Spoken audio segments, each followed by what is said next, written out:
నమస్కారాలు. రాష్ట్రంలో, దేశంలో, ప్రపంచంలో ఉండే హిందువులందరికీ కూడా అభినందనలు.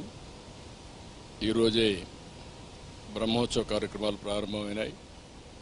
ఈ బ్రహ్మోత్సవ కార్యక్రమాలు 9 రోజులు జరుగుతుంది.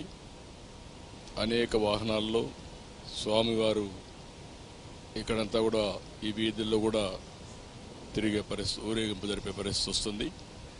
ఒక పవిత్రమైన భావంతో ఇక్కడికి వచ్చే భక్తులే కాకుండా ప్రపంచం కూడా వాచ్ చేసే పరిస్థితిలో ఉన్నారు. కలియుగ దేవుడు మనందరికి కూడా ఈ సమాజాన్ని అన్ని విధాలా ఆదుకునే దైవం.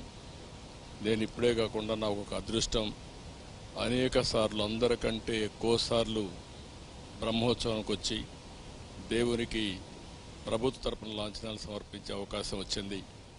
దీనికి నేను గర్వపడుతూ ఈ పవిత్రమైన రోజున మీ అందరికీ విజ్ఞప్తి చేస్తున్నా. ఈ 9 రోజుల్లో ఒక 15 లక్షల మంది భక్తులు ఇక్కడికి వస్తారు. ఈ 15 లక్షల మందికి ఎలాంటి ఇబ్బంది లేకుండా టీటీడీ మేనేజ్మెంట్ అయితే అన్ని కార్యక్రమాలు చేపడుతున్నారు.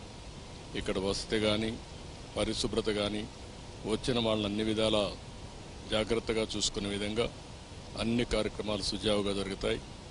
దేవుని దయ వల్ల ఇక్కడ అందరం కూడా మనం ఒక సేవకుల మారిగా పనిచేసి ఈ భక్తిని ప్రతిబింబించే విధంగా ఇక్కడ గోవింద గోవింద నామస్మరణం తప్ప ఇంకోటి ఏమీ ఉండకుండా మనం చూసుకోవాల్సిన బాధ్యత మనందరిపైన ఉంది. అలాంటి పవిత్రమైన కార్యక్రమంలో ఎవరైతే మనం భాగస్వాములు అవుతామో అది చరిత్రలో మనం మిగిలిపోయే పరిస్థితి వస్తుంది. దేవుడు ఆశీస్సులు మెండుగా ఉంటాయి. ప్రతి ఒక్కరు కూడా ఇక్కడికి వచ్చినప్పుడు ఒక పవిత్రతను పాటించవలసిందిగా మరొక్కసారి కోరుకుంటూ టీటీడీ మేనేజ్మెంట్ చేసే కార్యక్రమాలకి పూర్తిగా సహకరించవలసిందిగా మరొక్కసారి విజ్ఞప్తి చేసుకుంటూ అందరికీ నమస్కారాలు. ఓం నమో వెంకటేశాయ. గోవింద గోవింద.